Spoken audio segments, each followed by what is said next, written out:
Hey, what's up, players? Welcome to the Knicks Zone. This is your host, D Damage, and this is going to be my prediction show.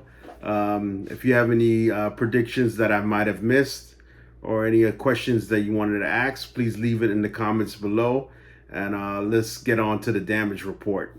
So, the first section is going to be the damage control.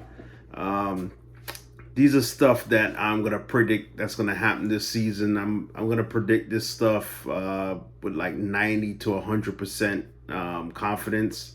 So the first person we're gonna talk about is Tom Thibodeau. He just did the roommates podcast with with my boy Josh and JB, and yeah, I don't see him going anywhere. I think he's going to get his money. I think he's going to get at least probably about 14 million a year for like 5 years. And was just announced today that the Knicks added Mo Cheeks to the staff. He was an ex-Knick, played for us back in the day, and him and Tom Thibodeau coached together in Philadelphia. So yeah, with that hiring and what coaches are making nowadays, him being in the biggest market in one of the biggest markets in the country, I don't see the Knicks letting him leave. I definitely think they're gonna give him his money, and James Dolan got the pockets to pay this man, so I think they're gonna pay Tom Thibodeau at least anywhere between 10 and 14 million, but I think it's going to be on the higher side of like 14 million, 14, 15 million max probably for the next 5 years. So I definitely see Thibodeau coming back. Next person I want to talk about is Jalen Brunson. I'm going to predict that he's going to come back to the Knicks. He's going to take the 4-year 156, and he's going to be a good soldier for us. He's going to lead by example. He's going to take the money, take the security, and he's probably going to put an option on that 4th year or 5th year, so they can go back into the market and make even more when the cap spikes. So yeah, I could definitely see Brunson taking the 156. Another prediction I'm going to make is that OG will be back. I don't see this man leaving. His agent is Sam Rose, which is Leon Rose's son. I think he's going to end up getting the 4 years, 4 years, maybe between 140, maybe 150. I can see him getting around 35 million a year. So yeah, I think he's probably going to do the Knicks a solid. I think he's going to take the 35 a year with incentives. With like games played, or if he makes an all-star team or something like that, he can end up getting more money. So I definitely see OG re-signing with us. I don't see him going nowhere. He's too important. There's been rumors out there Philadelphia's going to try to go after him, but yeah, I don't see it happening. I think Knicks are going to pay him whatever it takes to keep him. He's just too important to the team. So I'm definitely going to see the Knicks bringing him back. I can't see them losing him. So I'm about 90% because there's always there's always that outlier. You know what I'm saying? But I'm gonna say with like pretty much close to 100% certainty he's gonna be back with the Knicks. He's just too important to the team. This one I'm gonna say the next person I'm gonna say is Isaiah Hartenstein. I think he's gonna come back too. I think the rumors out there with him going to the Thunder or the Magic, I think those are just his agent trying to make sure he gets the 72 million from the Knicks. So I'm definitely going to see him coming back. 4 years, 72 million. Yeah, I don't see the Knicks letting him walk. I don't see the Oklahoma City Thunder paying him 20 plus million. They're going to have to change the lineup, the starting lineup, to incorporate him. And I don't think they want Chet playing at the 4, especially with their 5-out offense. I'm pretty much sure they're gonna want to keep that 5-out offense to stretch the floor for SGA. So I can't see them. Yeah, I mean Sam Presti's a smart GM. I can't see him giving him 20 plus million to be a backup because I guess I don't think they're gonna have him start next to Chet. So yeah, I think Hartenstein's going to be back. He loves the team. He loves the culture. He's a Tibbs guy. I think he's gonna be back. I think the rumors out there are just for him to make sure the Knicks don't undercut him when it comes to the money. So I definitely see Hartenstein coming back. Um, Now we have the draft picks in this year draft. We have the 24th pick from Dallas. We have the 25th pick that's our own, and then we have the 38th pick in the second round from Utah. I'm gonna predict that the Knicks are gonna trade at least two of these picks. Um, Definitely for sure, I think they're gonna trade the 24th, the Dallas 24, and I think they're gonna trade either the 25 or the 38. And knowing how the Knicks operate, I think they're gonna trade both first round picks. I think they're gonna either kick the can down the road and make those picks like future picks from another team, or they're gonna try to consolidate those picks into a player. But I can't see them picking both those guys in the first round. They're about 2 million and change a piece. I think the Knicks are really going to try to stay within that first apron. So yeah, I don't think the Knicks are going to pick. If they do make one pick, it'll probably be for a big, in case they lose Hartenstein, or they might have intel that they lose in Hartenstein. But yeah, yeah, at least two out of those three picks are going to be gone. Are going to be gone, and I can't see the Knicks making both those picks. So I'm predicting at least two out of the three picks are going to be gone. And knowing how the Knicks operate, it's probably going to be those two first round picks, and we're probably going to get another Mitchell Robinson in the second round, like we always do. You know what I'm saying? So, or another Deuce McBride in the second round. So I'm predicting that at least two of those picks are going to be gone out of those three. I'm also predicting that Alex Burks will not be back. That's almost with 100% certainty that he's not coming back. He just signed with Clutch, and Clutch and CAA and the Knicks don't get along. Yeah, I just can't see him coming back. I think he's going to try to get more than what the Knicks are willing to pay. Knicks probably would want to give him a vet minimum, and he's going to want way more than that. He's going to want at least 6 to 10 million. And yeah, I don't see the Knicks messing with their cap to bring back Alec Burks.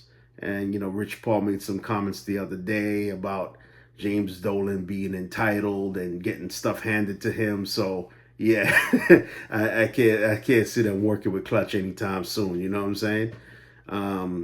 Also Sims, I'm going to say that Sims is going to be back. His what he's making is pretty much what a roster spot would cost you if you let him walk. So I think they definitely going to pick up his option, and they're going to bring him back to the team. He's been on the Tibbs system for the last 2-3 years now. And yeah, I don't see a rookie being able to come in and take his spot and play as good as him. Especially with the 24th and the 25th pick. I don't see a rookie coming in there being basically paid as much as Sims. And yeah, and Thibodeau's a guy who doesn't like to play rookies like that. So yeah, I think they definitely gonna pick up the option on Sims and bring him back, especially for the 2 million. So those are the players and the things I think the Knicks are gonna do this summer, and I think close to 90 to 100% certainty that these things are going to happen. So now we're going to get into the collateral damage. This is stuff that I'm on the fence about. I'm about 50% certain because the Knicks, they can go either way on any of these players or any of these deals. So the first person I want to talk about is Bohan. There's pros and cons to keeping him, and there's pros and cons to letting him walk.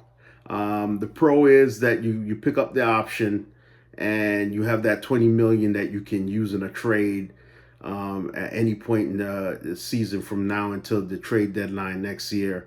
So if the Knicks are still big game hunting, you could definitely have that 20 million to use in a deal.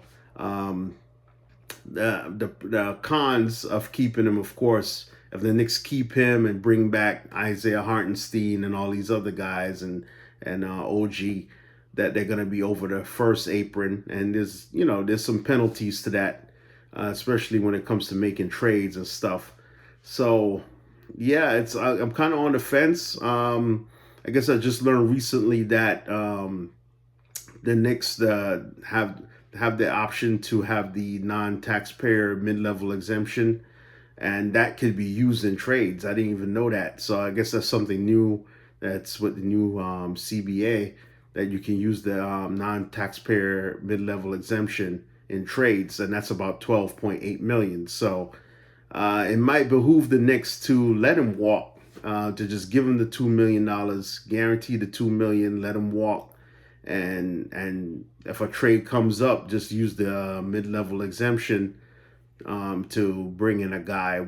Bring in a guy. So yeah, I don't know. I mean, I'm on the fence either way. The Knicks are one of the smartest organizations in the NBA since Leon Rose took over. So either way they go, I think they're going to make the best decision.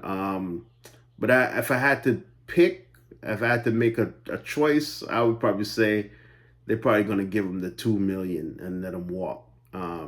Yeah, I think they're going to give him the 2 million and let him walk, and see if they can use that trade exemption, maybe like a guy like Mitch, to bring in somebody else that can give them the same production, or even better production. So especially if we add draft picks to it too, then what I'm saying, we can do some things. So yeah, I'm gonna predict that they're gonna let him walk for the 2 million and try to save the money. They've been pretty frugal since Leon Rose took over. So yeah, I'm definitely gonna see them doing that. The next guy I want to talk about is Precious Achiuwa.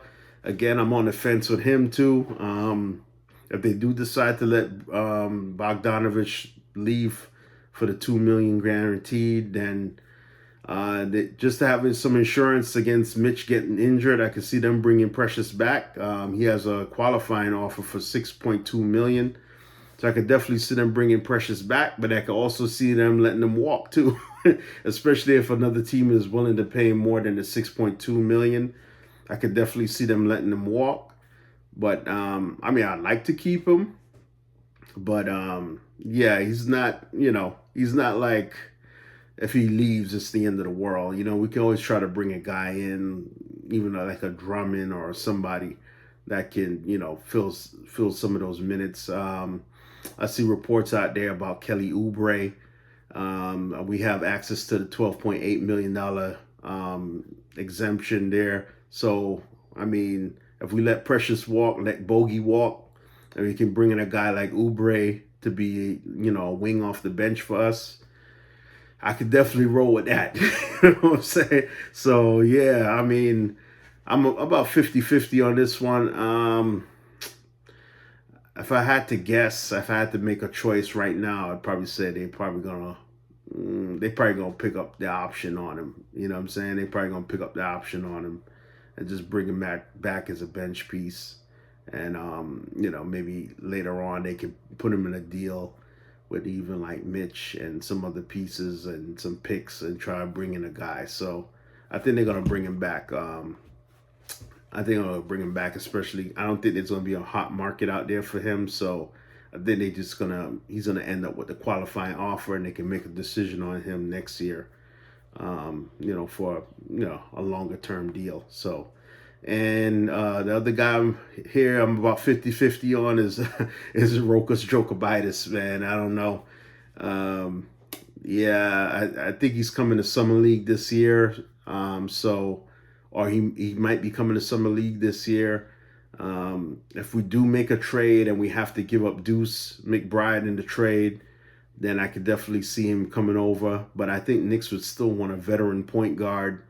So I think at best he'd probably be a third string point guard. I don't think Thibodeau is going to give him the backup point guard duties right away. So yeah, I'm kind of on the fence with him if he's going to end up coming to the team. So yeah, I'm going to say I'm gonna probably say, yeah, the Knicks don't. He doesn't come over this year again. I think he's probably gonna stay overseas again, and they're probably gonna trade his draft rights somewhere else. You know what I'm saying? I think that's probably what's gonna happen, especially at the deadline. I think, yeah, I don't see him coming in. I could definitely see Knicks maybe bringing in a more veteran third string guard, and yeah, I don't see him coming over this year.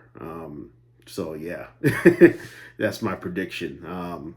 And these are stuff that now we have the damaged goods. We're going into the damaged goods, and these are items or players that, yeah, I don't see happening, or I don't have much confidence in it happening. It's like maybe a 1% chance that these stuff might happen. So the Julius Randle extension, I don't think that's going to happen this year. I just can't see the Knicks locking him up long term. You would have to give us a super friendly deal, extension on his contract, and he already took a pay cut. You know what I'm saying? And this man is a 3-time All-Star, 2-time All NBA player. I don't see him giving us another discount. I think he's gonna want to get paid.